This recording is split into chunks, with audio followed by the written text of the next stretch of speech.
형님, 가만히 한번 생각해 보세요. 지금 서울에서 아파트 임대차 계약을 하는 두 집이 있으면 그중 한 집은 월세예요. 두 집 중 한 집이요.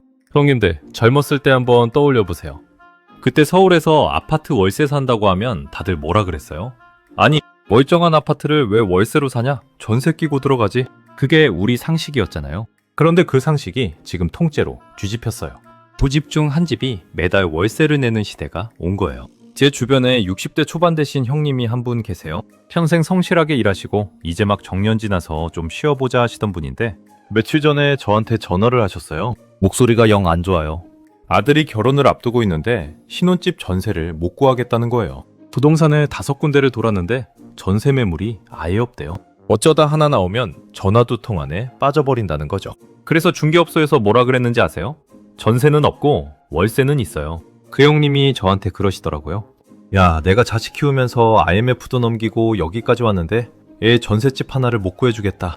근데 이게 그 형님만의 일이 아니에요. 지금 서울 전셋값은 10년 만에 가장 크게 뛰었고 그 전세가 사라진 자리를 월세가 메우면서 우리 자식 세대의 앞날이 통째로 흔들리고 있거든요. 제가 오늘 이 얘기 하나하나 숫자랑 근거 다 확인해서 어려운 말은 그때그때 풀어가면서 천천히 들려드릴게요. 흘려듣지 마시고 끝까지 따라와 보세요. 형님은 어떠세요? 전세에서 시작해서 내 집 마련까지 그 사다리 한 칸 한 칸 밟아 올라오신 기억 다들 있으시죠? 그 시절이랑 지금이랑 뭐가 달라진 건지 댓글로 한번 풀어놔 보세요. 자, 그런데 말이죠. 왜 하필 지금 이렇게 갑자기 전셋집이 사라지고 월세만 남은 걸까요? 이게 진짜 흥미로운 대목이에요. 먼저 이번에 무슨 일이 벌어진 건지부터 차근차근 짚어볼게요.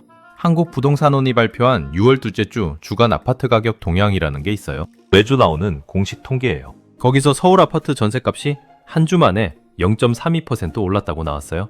형님, 이 숫자 하나만 일단 기억하세요. 1.352%. 작아 보이죠? 그런데 여기가 중요해요. 이게 일주일 동안 오름폭이에요. 일주일이요. 전셋값이라는 게 원래 1년에 몇 퍼센트 움직이면 많이 움직였다고 하는 거거든요. 그걸 일주일에 0.32% 갔다는 건 1년으로 따지면 어마어마한 속도라는 얘기예요. 그래서 언론에서 10년 8개월 만에 최대 상승폭이라고 떠든 거예요. 2015년 10월 그 전세 대란 이후로 이렇게 가파르게 오른 적이 없었다는 거죠. 제가 아까 그 60배 형님 얘기했잖아요. 그 형님이 부동산 5군데를 돌았는데 전세 매물이 없었다고요? 이게 바로 핵심이에요. 물건이 없어요. 전셋집이라는 물건 자체가 시장에서 말라버린 거예요. 현대경제연구원의 주원 연구본부장이라는 분이 방송에 나와서 이 얘기를 했는데 이분 표현이 딱 와닿더라고요. 전세 물건이 하나 나오면 들어가려고 하는 세입자들이 줄을 선다. 이거예요. 형님, 줄을 선대요. 집 보러. 옛날에 우리 못 살던 시절에 뭐 하나 배급받겠다고 줄 서던 그 그림이 떠오르지 않으세요? 그게 2026년 서울에서 재현되고 있는 거예요. 자, 그럼 왜 전셋집이 사라진 걸까요? 여기에 오늘 얘기에 뿌리가 있어요. 답은 의외로 단순해요. 해로 지은 집이 없어요. 들어갈 집 자체가 안 지어진 거예요. 여기서 형님, PF라는 말이 나오는데 이거 먼저 풀고 갈게요. 국토교통부가 설명한 건데 2022년부터 2024년까지 부동산 PF 위기라는 게 있었다고요? PF가 뭐냐면요. 프로젝트 파이낸싱이라고 쉽게 말해. 건설사가 아파트를 짓기 전에 이 아파트 다 지어서 팔면 돈이 들어올 테니 그걸 믿고 미리 돈 좀 빌려달라 하고 은행에서 돈을 당겨 쓰는 거예요. 그런데 이 PF가 삐끗하면서 건설사들이 돈줄이 콱 막혔어요. 거기다 러시아 우크라이나 전쟁 때문에 시멘트값, 철근값 같은 건설 공사비가 확 뛰었고요. 그러니 건설사들이 집을 짓기 시작하는 착공 자체를 못한 거예요. 형님, 아파트라는 게 오늘 짓겠다고 마음먹어도 들어가 살기까지 보통 몇 년이 걸리잖아요. 그러니까 몇 년 전에 안 지은 게 지금 와서 들어가 살 집 부족으로 딱 터진 거예요. 이 숫자가 좀 충격적이에요. 형님, 여기 숫자 하나 또 천천히 들으세요. 국토부 자료를 보면 서울 아파트에 새로 들어가 살 수 있는 입주 물량이 지난 10년 평균은 한 해 4만 가구였어요. 그런데 2023년부터 2026년까지는 매년 2만 가구 안팎밖에 안 돼요. 쉽게 말하면 들어갈 집이 거의 절반으로 줄어든 거예요. 절반이요? 형님, 생각해보세요. 들어갈 집이 반으로 줄었는데 들어가려는 사람은 그대로면 어떻게 되겠어요? 당연히 값이 뛰죠. 시장 원리예요. 우리 옛날 학교 다닐 때 배운 그 수요 공급 곡선, 그 기본 중의 기본이 지금 그대로 작동하고 있는 거예요. 자, 그런데 여기서 정말 중요한 일이 벌어져요. 전세 매물이 줄어들면 그 빈자리를 뭐가 메우겠어요? 바로 월세예요. 전세를 못 구한 사람들이 어쩔 수 없이 월세로 밀려 들어가는 거예요. 그래서 지금 서울 임대차 시장이 통째로 월세 쪽으로 무게추가 넘어가고 있어요. 이게 오늘 제목에 박힌 그 월세 비중 50% 육박의 진짜 의미예요. 집이 덜 지어져서 전세가 마르고 그 자리를 월세가 메우고 있는 거죠.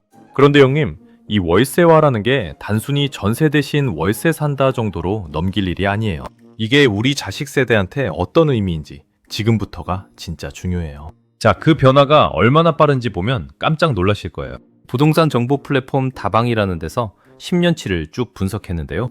10년 전만 해도 서울 아파트는 셋 중 둘이 전세였어요.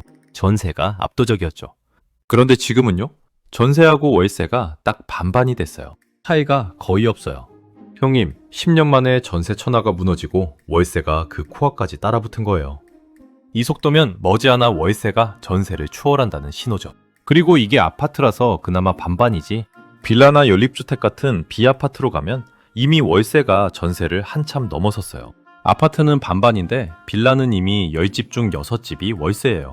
형님들, 우리 젊을 때 새빵살이 시작하던 그 빌라, 그 연립주택은 이미 월세가 대세가 된 세상이 된 거예요. 동네별로 보면 더 생생해요. 서울에서 아파트 월세 비중이 가장 높은 동네가 중랑구인데 무려 10집 중 7집이 넘게 월세예요. 형님, 여기서 한 가지 눈여겨볼 게 있어요.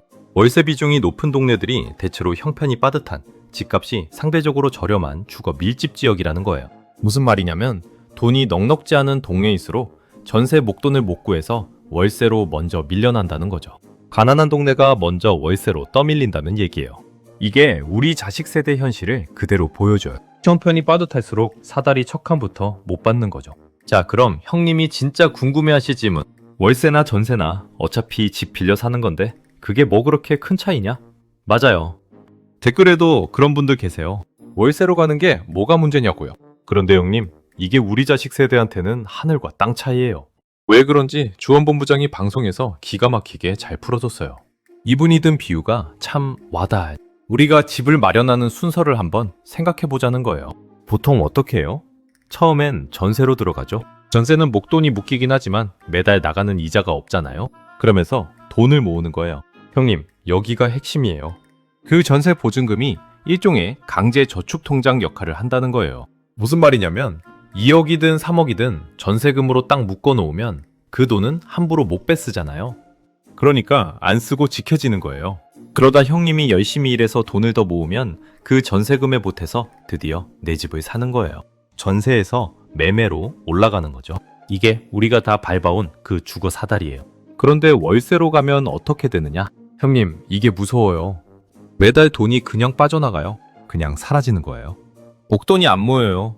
주원본부장 말로는 전세 보증금처럼 큰 돈을 통장에 딱 묶어놓고 이건 10년 뒤, 20년 뒤에 찾는다 하고 강제로 저축하는 게 월세에선 안 된다는 거예요. 사람 마음이 그렇잖아요. 매달 들어오는 월급에서 월세 내고 생활비 쓰고 나면 따로 목돈 만들기가 정말 어려워요. 그러니까 월세로 살면 사다리의 척한을 아예 못 받는 거예요. 형님, 우리 젊었을 때 한번 떠올려 보세요. 단칸방 새빵살이부터 시작했잖아요. 주인집 눈치 보면서 연탄 갈아가면서요. 그래도 그때는 희망이 있었어요. 새빵 살다가 작은 전세로 전세금 조금씩 올려가다가 어느 날 드디어 내 집 마련했을 때 그 기분, 그 한 칸 한 칸 올라가는 사다리가 분명히 있었거든요. 그런데 지금 우리 자식들은요, 그 척한인 전세가 사라지고 있어요. 처음부터 월세로 시작하면 매달 돈이 새 나가니까 목돈을 못 모으고 목돈을 못 모으니까 평생 전세로도 내 집으로도 못 올라가는 거예요. 사다리 자체가 통째로 빠져버리는 거죠. 그리고 주원본부장이 짚은 게 또 있어요. 월세 오르는 속도가 이자보다 조금씩 높다는 거예요. 무슨 말이냐면 전세는 그 보증금에 들어가는 비용이 결국 은행 이자랑 비슷해지는데 월세는 그것보다 부담이 더 크다는 거죠. 게다가 월세는 사람들이 더 자주 옮겨 다니다 보니까 올라가는 속도도 더 빠르고요. 그러니까 월세 비중이 높아진다는 건 서민들 입장에서 결코 좋은 일이 아니라는 거예요. 매달 나가는 주거비 부담이 늘어나는 거니까요. 참고로 이건 부동산 시장에 대한 정보를 전해드리는 거지 투자나 매매를 권하는 조언은 아니에요. 판단은 형님들 몫이에요. 다만 무슨 일이 벌어지고 있는지는 정확히 아셔야 하니까 짚어드리는 거예요. 형님, 여기서 형님이 그리고 우리 자식들이 뭘 잃게 되는지 분명히 짚고 가야 해요. 전세가 월세로 바뀌면 단순히 사는 방식만 바뀌는 게 아니에요. 우리 아들, 딸이 평생 내 집 한 칸 못 갖고 매달 남의 집에 월세 내며 살아야 하는 인생으로 갈 수도 있다는 거예요. 형님이 평생 고생해서 내 집 마련하고 그걸 자식한테 물려주고 싶은 그 마음. 그 마음이 무너질 수도 있는 일이에요. 남 얘기가 아니에요. 자, 한 줄로 묶어볼게요. 전세는 목돈을 모아 내 집으로 올라가는 사다리의 척칸인데 그 척칸이 월세로 바뀌면서 우리 자식 세대의 사다리가 무너지고 있다. 이거예요. 그런데 형님, 여기서 정말 중요한 싸움이 하나 벌어지고 있어요. 이 현상을 두고 정부랑 서울시가 정면으로 부딪히고 있거든요. 그 얘기를 안 할 수가 없어요. 자, 장면을 좀 바꿔볼게요. 이재명 대통령이 취임 1주년 기자회견에서 이 전세 문제를 두고 뭐라고 했냐면 정상화되는 과정이라고 했어요. 전세 물량이 줄어든 것은 당연하다고요. 그러니까 대통령 입장에서는 전세가 줄고 월세로 가는 게 잘못된 게 아니라 자연스러운 정상화라고 본 거예요. 실제로 국토부도 6월 11일에 설명 자료를 내고 똑같이 말했어요. 전세의 월세화는 특정 정부 정책의 결과가 아니라 임대차 시장의 구조적 변화라고요. 1인 가구가 늘었고 전세 사기 사태 때문에 사람들이 전세를 무서워하게 됐고 그래서 자연스럽게 월세로 옮겨가는 거라는 거죠. 그런데 여기에 오세훈 서울시장이 정면으로 들이받았어요. 6월 8일에 SNS에 글을 올렸는데 이렇게 말했어요. 전세 소멸은 정상화가 아니라 서민의 주거 사다리가 무너진 정책 참사다. 형님, 참사라고 했어요? 정책이 잘못돼서 벌어진 재앙이라는 거예요. 오 시장 말은 전세가 사라지는 게 자연스러운 현상이 아니라 정부의 과도한 규제 때문에 집 공급이 막혀서 벌어진 일이라는 거죠. 그러니까 같은 현상을 놓고 한쪽은 정상화라 하고 한쪽은 참사라는 거예요. 정반대로요. 국토부는 다시 공급 권한진 서울시 책임도 크다며 받아줬고요. 형님, 그런데 솔직히 우리 입장에선 누가 더 잘했나 싸우는 게 뭐가 중요해요? 그렇게 서로 책임 떠넘기는 사이에도 전세는 계속 마르고 우리 자식들 갈 집은 점점 없어지고 있다는 게 진짜 문제죠. 자, 그럼 전문가는 누구 손을 들어줬을까요? 주원본부장은 어느 한쪽 편을 들지 않고 반은 맞고 반은 틀리다고 했어요. 이게 참 균형 잡힌 답이에요. 전세가 월세로 바뀌는 큰 흐름 자체는 맞는 방향일 수 있대요. 실제로 선진국은 대부분 월세 중심이거든요. 그런데 문제는 속도라는 거예요. 너무 빠르게, 너무 급하게 바뀌고 있다는 거죠. 차근차근 제도도 바꾸고 자금도 옮겨가면서 천천히 가야 하는데 그런 준비 없이 너무 갑자기 전세가 말라버리니까 서민들이 그 충격을 고스란히 떠안는다는 거예요. 그리고 주원본부장이 정말 흥미로운 반론을 하나 더 던졌어요. 전세가 그렇게 나쁜 제도면 진작 없어졌어야 하는 거 아니냐는 거예요. 우리나라가 전세, 월세 이 시스템으로 몇십 년을 이어왔잖아요. 만약 전세가 정말 불합리하고 문제투성이 제도였다면 벌써 사라졌을 거라는 거죠.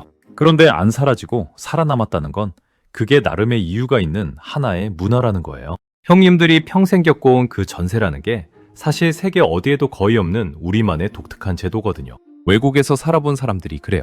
외국은 다 월세인데 월세 한 번 밀리면 바로 쫓겨나고 수입이 일정치 않은 사람은 정말 힘들다고요. 전세는 적어도 계약 기간 동안은 쫓겨날 걱정 없이 살 수 있으니까 안정감이 다르다는 거예요. 물론 전세가 마냥 좋기만 한 건 아니에요. 형님들도 기억하시죠? 몇 년 전 그 전세 사기 사태요. 빌라 전세로 들어갔다가 보증금 통째로 날린 젊은 사람들 얘기. 뉴스에 정말 많이 나왔잖아요. 그래서 사람들이 전세를 무서워하게 된 것도 사실이에요. 그런데 주원본부장은 여기서 중요한 지적을 해요. 그 전세 사기는 대부분 빌라, 그러니까 비아파트에서 벌어진 일이라는 거예요. 일부의 문제를 가지고 전세제도 전체를 싸잡아서 이건 나쁜 거니까 없애야 한다고 몰아가는 건 곤란하다는 거죠. 정말 문제가 있는 부분이 어디인지 정확히 짚어서 거기를 고쳐야지 멀쩡한 전세까지 통째로 없애버리면 안 된다는 거예요. 형님, 여기서 우리 5070 형님들이 떠올리실 게 있을 거예요. 우리가 살면서 이런 거 한두 번 봤어요? 정부가 좋은 뜻으로 뭘 한다고 손을 댔다가 오히려 서민들이 더 힘들어지는 거예요. 빈대 잡으려다 초가삼간 태운다는 말이 괜히 있는 게 아니잖아요. 전세 사기라는 빈대를 잡겠다고 전세라는 초가삼간을 통째로 태우면 결국 갈 곳 없어지는 건 우리 자식들이에요. 댓글에도 그런 걱정들이 정말 많더라고요. 부덕이 무서워서 장 못 담그냐는 말씀들이요. 자, 그럼 이걸 어떻게 풀어야 하느냐? 주원본부장이 답을 짚었어요. 결국 공급이에요. 집을 더 지어야 한다는 거죠. 그런데 큰 아파트 단지를 새로 짓는 건 시간이 너무 오래 걸려요. 지금 계획해도 몇 년 뒤에나 첫 삽을 뜨고 거기서 또 몇 년을 기다려야 들어가 살거든요. 그래서 주원본부장의 한 말을 쉽게 풀면 이거예요.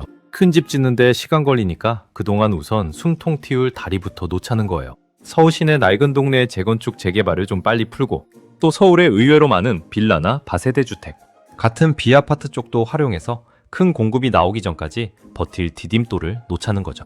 형님, 큰 다리 놓는데 10년 걸리면 그동안 임시로 건너갈 징검다리라도 깔자는 얘기예요. 자, 오늘 얘기를 쭉 풀어놨는데 핵심만 세 줄로 정리해드릴게요. 첫째, 서울 전셋값이 10년 만에 가장 크게 올랐고 그 뿌리에는 들어갈 집이 예년 절반으로 줄어든 공급 부족이 있어요. 둘째, 전세가 마른 자리를 월세가 메우면서 서울 아파트는 이제 전세하고 월세가 딱 반반이 됐어요. 셋째, 전세는 목돈을 모아 내 집으로 올라가는 사다리의 척한인데 그게 월세로 바뀌면 우리 자식 세대는 그 척한조차 못 밟게 돼요. 이 셋이 따로 노는 게 아니라 결국 집이 안 지어져서 전세가 사라지고 그 때문에 우리 자식이 내 집 마련 사다리를 잇는다는 한 줄기 얘기였던 거예요. 제가 처음에 그 60대 형님 얘기를 했죠. 아들 신혼집 전세를 못 구해서 속상해 하시던 그 형님요.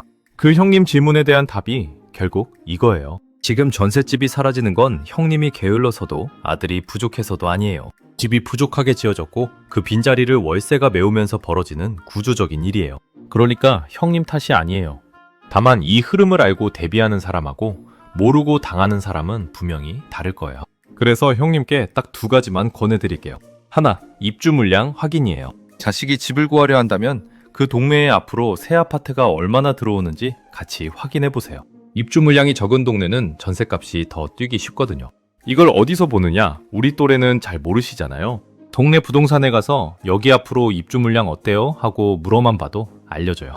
이건 제가 다음 영상에서 어디 들어가면 직접 볼 수 있는지 차근차근 길을 터드릴게요. 둘, 목돈 통장 따로 만들기예요. 월세로 살게 되더라도 매달 일정액을 따로 떼서 묶어두는 습관을 자식한테 일러주세요. 전세금좀처럼 강제로 묶이는 게 없으니까 의식적으로 목돈, 그릇을 따로 만들어둬야 그나마 사다리 척한 흉내라도 낼 수 있거든요. 정리하면 하나는 입주 물량 확인, 둘은 월세 살아도 목돈 통장 따로. 이 두 가지예요. 어떤 선택을 하시든 결정은 형님과 자제분 몫이고 저는 그저 무슨 일이 벌어지고 있는지 정확히 전해드릴 뿐이에요. 형님들은 어떻게 보세요? 전세가 사라지는 게 자연스러운 정상화일까요? 아니면 막아야 할 참사일까요? 형님들이 직접 새방에서 시작해 내 집 마련까지 해오신 그 경험에서 우러나온 생각, 댓글로 딱 한마디만 들려주세요. 저는 형님들 댓글 하나하나가 다음 이야기의 미천이 되거든요.